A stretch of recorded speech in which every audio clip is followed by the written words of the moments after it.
Do you know who created the neocon movement that basically runs the Obama administration today and the Republican leadership?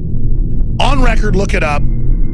Trotsky, Leon Trotsky, the #2 guy in the Soviet Union under Lenin. Stalin didn't like him. Trotsky fled with hundreds of his operatives to Mexico, where he was killed with a ice axe. She used to chop up blocks of ice paid by Stalin. When they failed, they all came to the U.S., got Rockefeller, Carnegie, and Ford funding because they just funded them 30 years before to go take over. They originally came from Russia and Poland, were sent back over to take over. Stalin kicks them out. They come over here, and now they are the Republican Party. Hardcore Trotskyites. Hardcore. And I only wish Stalin would have got all of them. I got to be quite honest. Trotsky, these people. The point is that we're in deep trouble. The neocons went and took over Harvard, and they went over and took over the Chicago Business School. This is all admitted. Ron Paul gave a 45-minute speech called Neocon. The Trotskyites have always wanted to destroy Russia. We should be working with Russia in space exploration. We should be working with everybody. But no, the globalists want to bring down any sovereign independent nation. What take express?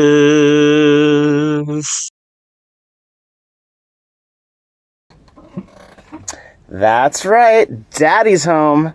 This is Hot Take Express with Kent Chamberlain, and I'm your host, Kent Chamberlain. It sure took a while. I've been busy since the election with real-life duties. I bought a truck, and it took 6 weeks to buy it, but I mostly got what I wanted. I still need to get it here, and I still need to build out some kind of a garage for when I do so the mice don't eat it. I finally acquired a camper, and as I dropped it off in tow bar, I saw the snowstorm I'd be racing back east, spilling over the East Humboldts.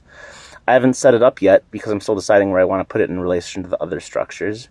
I went on a road trip to help out the world's most ungrateful leftoid, and maybe I'll tell you about that one in an upcoming half video.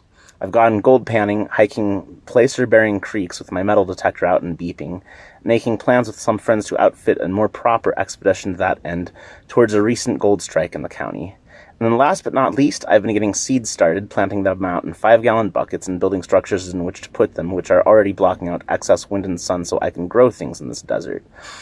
I've talked a lot already about the stuff I'm doing with that in the Olive video, but maybe I'll show you all how that's evolved in an upcoming half video too.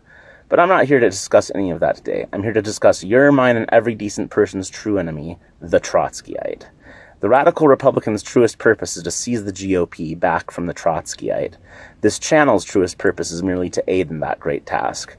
We have had to take a significant detour in the last several videos to prevent woke ideology like land back and race nationalism from destroying the movement from the inside, and that has prevented this channel from taking the fight to the real enemy. But now that we've triumphed in that internal struggle, we're getting back down to our real business, that which should have been happening all along. So grab your favorite ice pick, and let's go trot hunting, shall we? The first thing to note is that the Trotskyites have two modern guises in which they hide, depending on the people they're trying to appeal to. One is the woke, who roams and ruins the left, redirecting it towards identity politics and away from anti-imperialism and the class struggle. They are also our enemy, but their efforts are directed towards the left, and they do not control the GOP.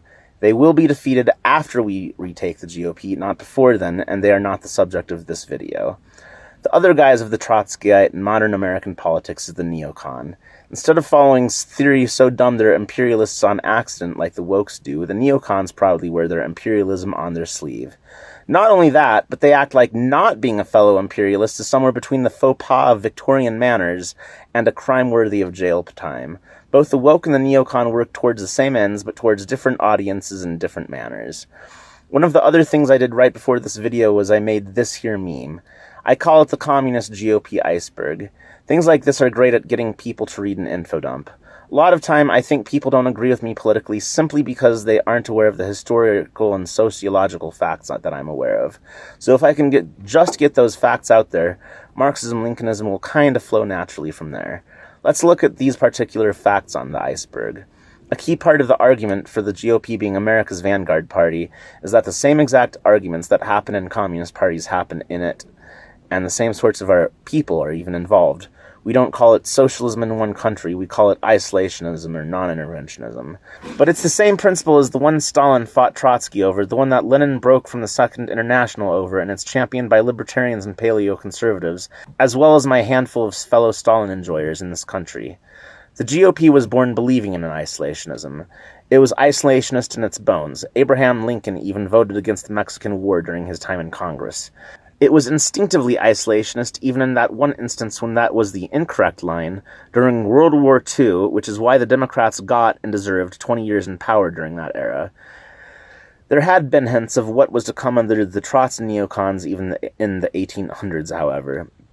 Even as early as the Civil War, William Seward, who was in Lincoln's cabinet, had some wild ideas about how to reunite the country behind a shared imperialistic project elsewhere. This was summarily dismissed by Lincoln, but Seward would go on to be the animating force behind the peaceful purchase of Alaska from the Russian Empire in 1867. And William McKinley, the guy Trump renamed Denali after, the guy who loved tariffs as much as Trump, whose assassination gave Teddy Roosevelt a chance at the presidency, wanted America to have a colonial empire. He annexed Hawaii in support of those aims, even although the coup by the American business interests against the Hawaiian monarchy was old news by then, and not his doing. But damn it, McKinley, one day they'll get the vote, and they'll send wokes and Democrats to Congress, you fool. Teddy Roosevelt also acted out some mildly imperialist ambitions. The most important was helping Panama achieve independence in exchange for the canal zone and the right to build a canal. But in order to keep European navies out of the Western Hemisphere under guise of debt collection, he sent the U.S. Navy to collect European debts from nations in the Americas instead. This was a different sort of imperialism than the Golden Circle the Democrats of the era had dreamed of. It was more cautious and in service of anti-imperialist and anti-colonial goals, felt deeply to be fundamental to the national consciousness. The annexation of Hawaii, although it did give us a democratic stronghold, merely ratified a reality that existed already on the ground, as American planters had already cooed the monarchy years before. Annexation and incorporation as a territory gave the average Hawaiian of any background more rights than the planters' junta ever did or would. The debt collection was going to happen regardless, but Teddy's actions kept the Europeans from rekindling colonial fantasies in this hemisphere. And even as rash and imperialist as Seward, in the end, only helped a European power peacefully quit its colony in this hemisphere. And the Panama episode, as much as it would come to resemble later American imperialist adventures, was ultimately just a way to strengthen the main anti-colonialist power in the hemisphere. America's greatest geopolitical weakness before then was that it had to exert the naval force of a major power in both the Atlantic and Pacific, but the only way to transfer ships between those oceans before the Panama Canal was the long and treacherous route around Tierra del Fuego. None of this, I should add, was like the imperialism the Trotskyites would impose after they took over our party. Towards the end of the New Deal era, Republicans began to realize that isolationism wouldn't work with the German race nats and their Axis friends. Wendell Willkie, who ran against FDR in 1944, promised to continue the war to a victorious conclusion and to keep America engaged with world politics thereafter. Willkie was not a trot, but the candidate of a party with isolationist roots, realizing isolationism was insufficient to the present crisis, but unaware of what to replace it with. Every era of capitalist crisis, the nightmare dreamed up by the wicked losers as of the last crisis, gets resurrected as the great hope of those same people who are now on the righteous side of history. The Soviet Union, locked in deadly conflict with the Third Reich, needed an American ally engaged with the outside world at that very moment. As the panzers thundered across Kursk, Stalin was hoping and praying for American intervention into the war, even if it came from the grandchildren of Confederates excited for the Golden Circle, even if the Office of Strategic Services would metastasize into the Central Intelligence Agency one day. Right then and there, as 10 million heroes of the Red Army died for human liberty, even the birth of the CIA was a correct line by comparison with the alternative. And in those days of FDR, when the righteous judgment of history rested with the left, the nightmare dreamed up by the right was called America First and wrongly demanded peace with Toothbrush Mustache Man. In this hour, 80 years from those times and in our own capitalist crisis, our great hope also goes by the name of America First and abides by the same basic isolationist principles that would have led us astray 80 years ago. For that matter, regarding one side's nightmare 80 years ago being its righteous salvation 80 years later, I have reflected deeply on the fact that after losing his struggle for power with Stalin, Trotsky became a historian. The forces of historiography were a revisionist nightmare 80 years ago.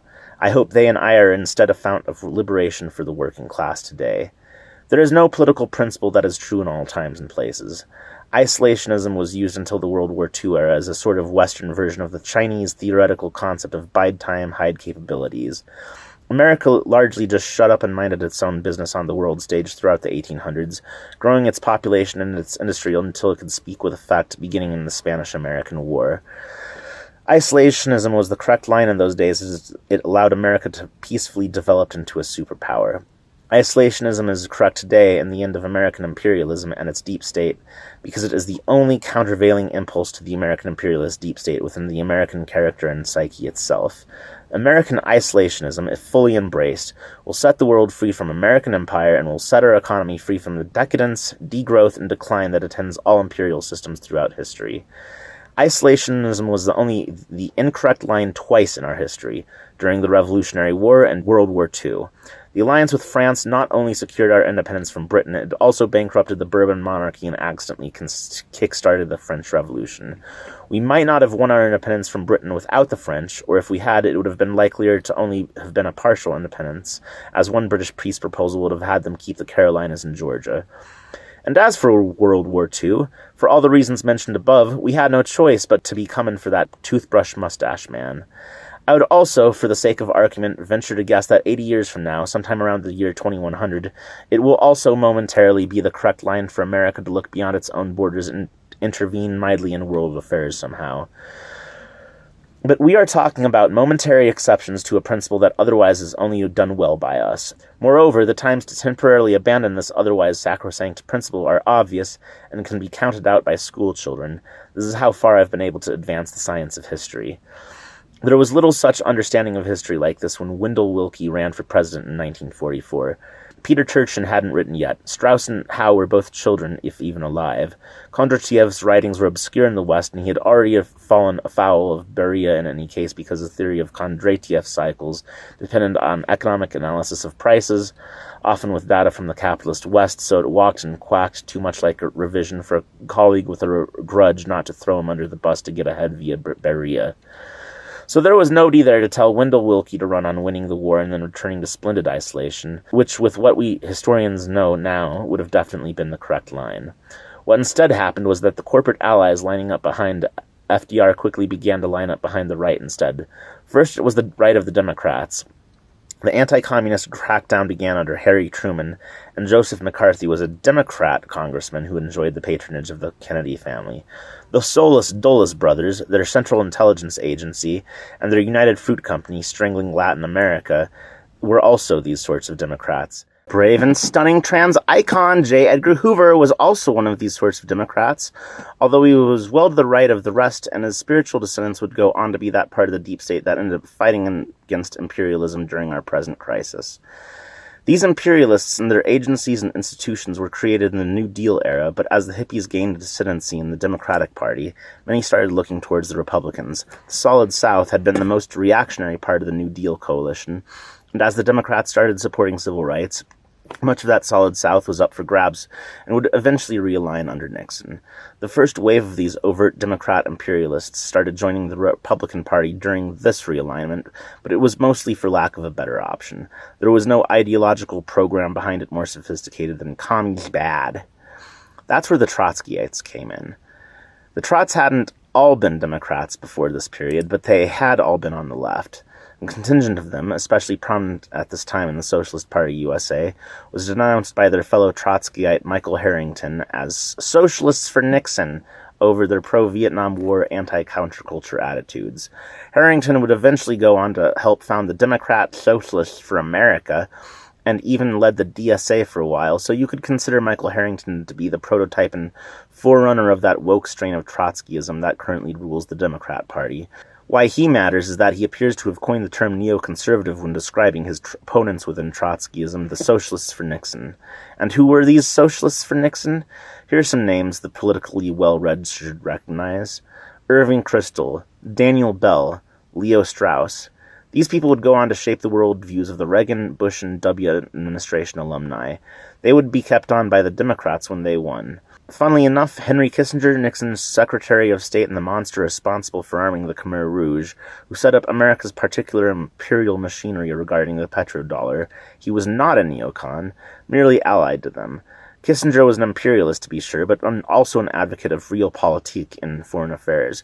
This is what drew him, in the close of his life, to oppose arming Ukraine. It's a testament to the wickedness of these socialists for Nixon that the actual Nixon administration looks like angels compared to these neocon trots. There are a couple notable features of Trotskyite thought of any sort that we should go over.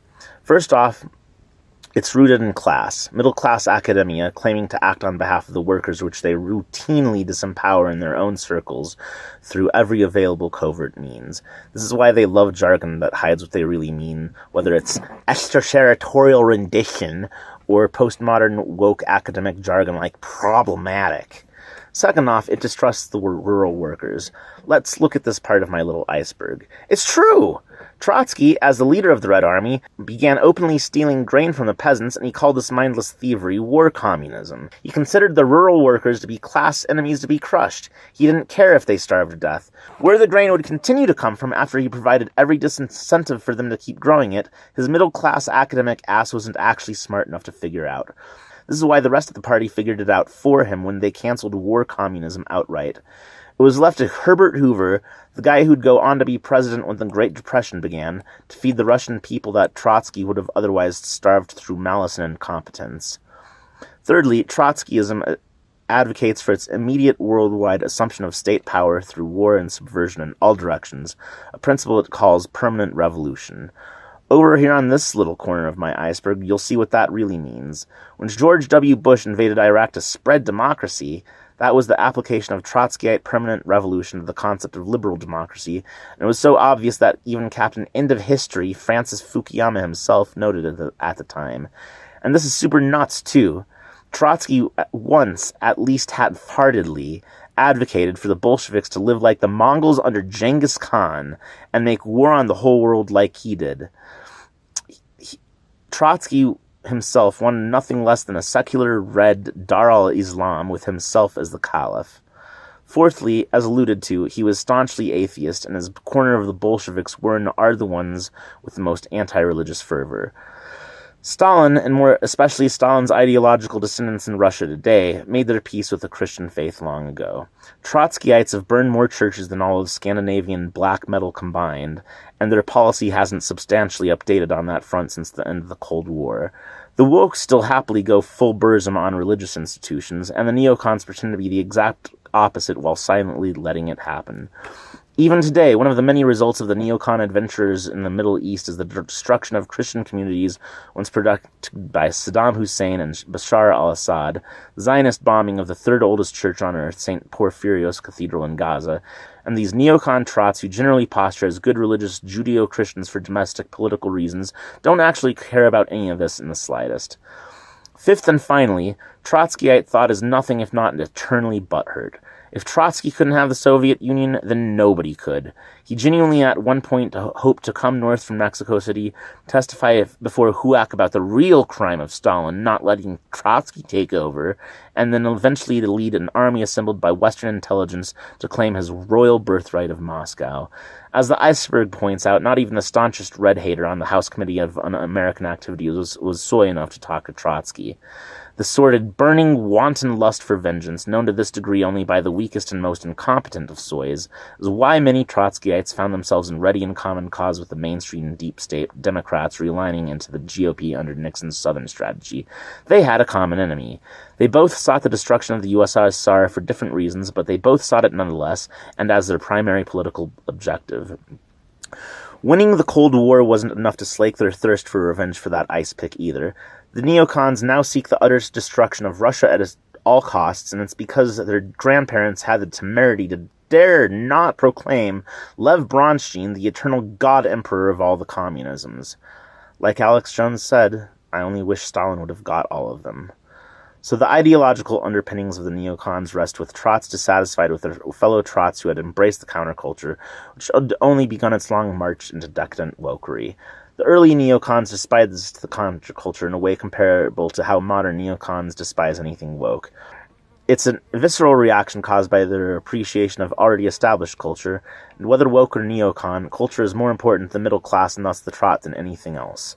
This is why both sides of the culture war can be descended from trots, both can support the same imperialist by design or by accident, and yet they can still find things to wage an endless culture war against each other over. Besides that, the counterculture was still functionally anti-imperialist enough to possibly aid the Soviet Union and its allies in North Vietnam, and if something helped the Soviet Union, it was automatically suspect the neocon, who still sought revenge for the icepick. As the counterculture waned in the 70s, foreign policy defined the neocon outlook more and more until it became its defining feature. At least on the subject of hating the counterculture, the neocons had something in common with the average working-class American, and when the counterculture tried to come back, first in the 90s as political correctness, and now in our time as wokery, the cultural issues that defined the culture war would once again put the workers on the same side as the neocons. This latest time, they lost control of the Republican side of the culture war, and so the GOP has been able to transition away from being defined by a foreign policy of democracy promotion towards being defined by a domestic policy of opposition to wokery, towards now being defined by a foreign policy of isolationism. Opposition to the counterculture helped ease the neocons into the Republican coalition, and now it's helping ease them out of it. So what about Ronald Reagan? Was he a trot? In the most literal of senses, no. But in the broader sense, he was a leftist leader who opposed the Soviet Union and cooperated with the deep state against it, and the neoconservative project firmly established itself within the GOP during his 2 terms as president. Let's go over that. Ronald Reagan was a leftist leader? Yep. He was elected to lead the Screen Actors Guild, now part of SAG-AFTRA, making him the first union leader elected president, as the iceberg recalls. He had been an actor in many forgettable movies, and he helped denounce and blacklist the communists in the film industry during the McCarthyite years. In fact, it was due to actions like his that Hollywood and liberalism more broadly decided to call time on the McCarthyite project, because the lack of star power briefly hurt their bottom line, and the pervasive nature of communist influence in Hollywood during the war years meant that almost anyone in Hollywood faced having their lives ruined and their power destroyed by mere association with the numerous blacklisted communists. But he broadly accepted many facets of communism as true because he was molded by the very environment he denounced to HUAC. As the iceberg mentions, he wanted the American economy to transition to worker-owned enterprises. He just did absolutely nothing to accomplish it. He faintly meant well in his laziness, as he did nothing about it, and most middle-class academics are the same way. Because of his background as a labor leader, the Teamsters gave Reagan their endorsement in the 1980 election. He then turned around and fired a bunch of air traffic controllers who were then on strike because neocons can't ever be trusted. This episode is why the Teamsters didn't end up endorsing Trump. They were already burned once by endorsing a Republican who had directly and immediately turned on them. After his 2 terms, Reagan handed off the presidency to Bush the Elder, who had before then had been notable mainly as the director of the CIA and the son of a weapon merchant that had armed the Third Reich. Bush lied about taxes and then started a war in Iraq he didn't win. He was a big enough disappointment that the paleoconservatives voted for Ross Perot twice, allowing Bill Clinton to sneak into 1600 Pennsylvania without a majority of the vote both times. As the first Democrat president since the neocon takeover the GOP, Clinton jettisoned the last of the residual New Dealiness in his party. "The era of big government is over," he declared, as he trashed the Glass-Steagall Act and guaranteed the Great Recession of 2008. It was Bill Clinton and not a Republican that enacted welfare reform. The corporate interests that had moved towards the Republicans to punish the Democrats for McGovernite counter-cultural hippies were now happily bipartisan again.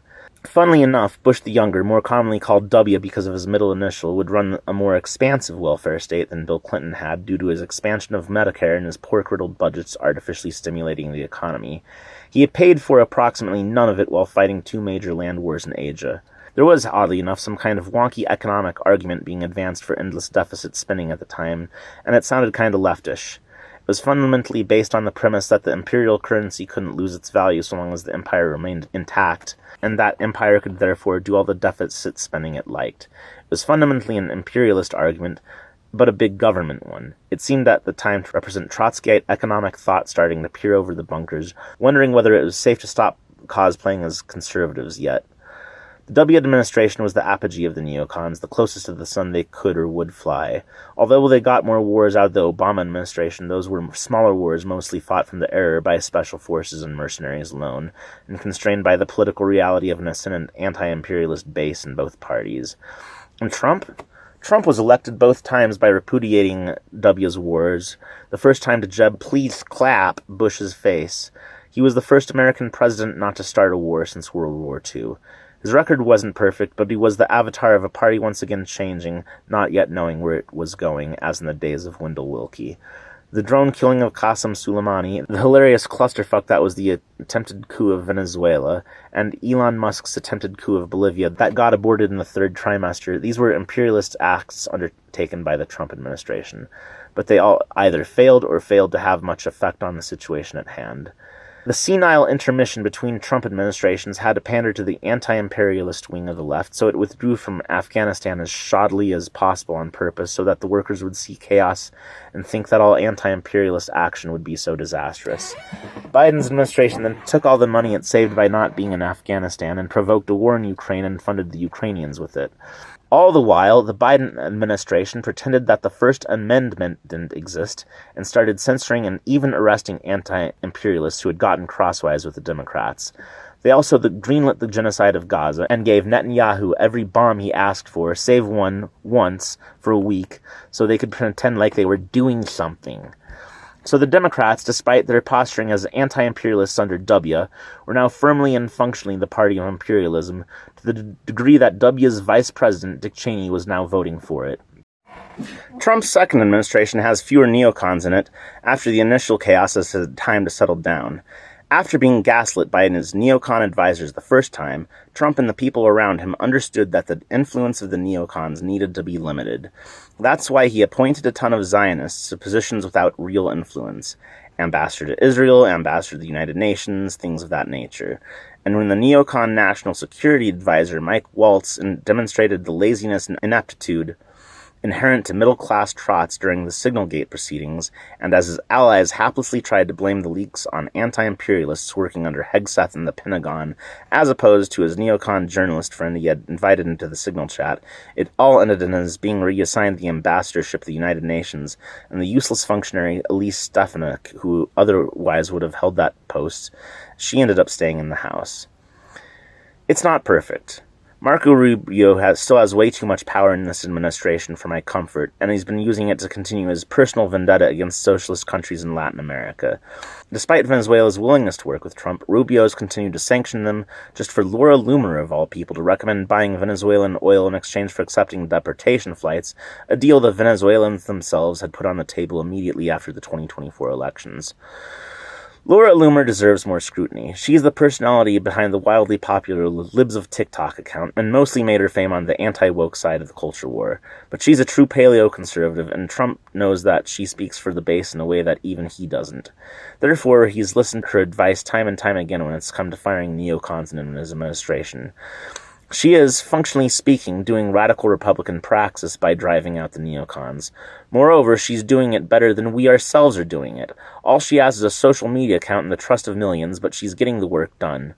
Trump is not a comrade, he's a hackable algorithm, which is just a nicer and more modern way of saying he's a useful idiot. When he was elected, we didn't win the war, we won an opportunity. As Reagan himself demonstrated, it takes the star power of a media personality to break through the bourgeois false consciousness. Reagan's ascent only ended up setting the GOP on a course of forever war and regime change because his communists were Trotskyites, and they proved to be far more reactionary than even Stalin could have feared. We now have another chance with another media personality to reset the course of the Republican Party.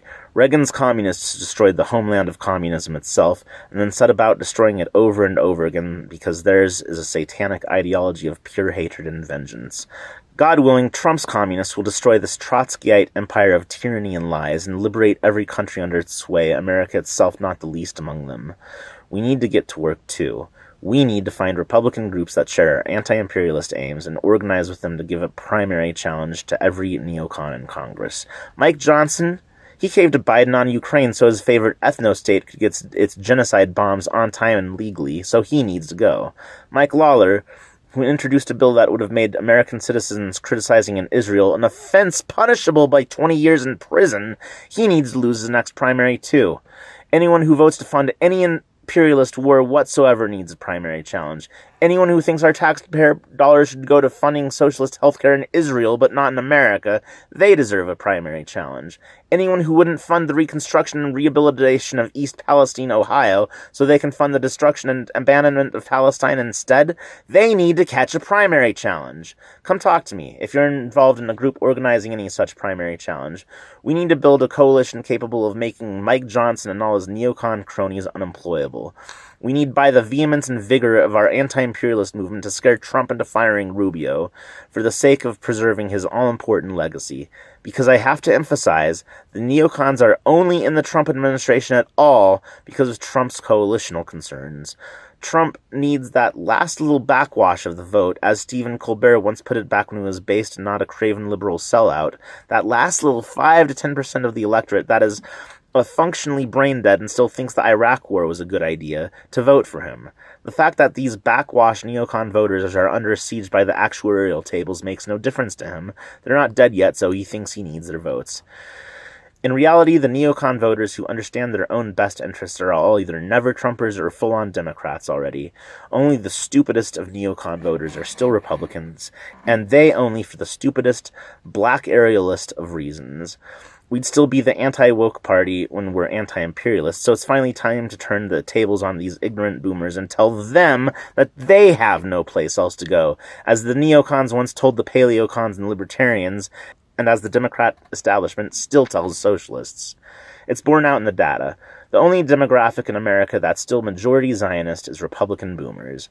As we're the party of actually doing things and not the party of posturing about doing things, as younger Republicans take over from their boomer elders, the party will naturally become more anti-imperialist. But 20 million people die every year from American imperialism, so we can't just wait. This process must be accelerated as much as possible. The neocons must be run out of the GOP as soon and as widely as possible, even if those boomer Republicans cast their dying vote for a Democrat as a result. And if you think that with this analysis I'm off in crazy town, I'll have you know that even the paleoconservatives themselves are thinking about the neocons in these terms. Not only Alex Jones, but established journals of thought like the American Conservative, Picks Related. So if you agree with all that and you're not currently in the radical Republicans, there's no time like the present. It's a movement akin to the Tea Party, but for populists. And we don't ask for dues because we have nothing to spend those dues on. The only dues you pay is activism in your own community, making it more resilient to these blood-sucking capitalist leeches. I started an agricultural collective in rural Nevada in hopes of employing and sheltering the homeless, but what you do could be completely different. It could be starting a local food pantry at your church. It could be running for local office. It could be organizing a local radical Republicans group among your friends. Whatever you are good at doing, we want you to do it for the cause, and we want you to tell us about it so you can show off your good deeds to everyone else. But why join us if you could just do all that on the local level? Because by learning from each other, we all get better at our own efforts. By working together, we can accomplish more and on a bigger level than any of us could by ourselves and locally. Ron Paul's campaigns took back control of a couple of local and state Republican parties from the neocons, and the Tea Party took back control of a little more after that. Combined, those efforts were enough to guarantee a fair enough primary for Trump to win it 3 times.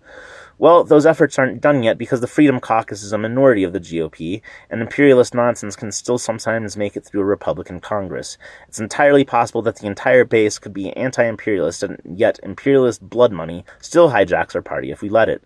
It happened in 1877 when the liberal Republicans wrested the original radical Republicans out of power through a sleazy backroom deal with Southern Democrats.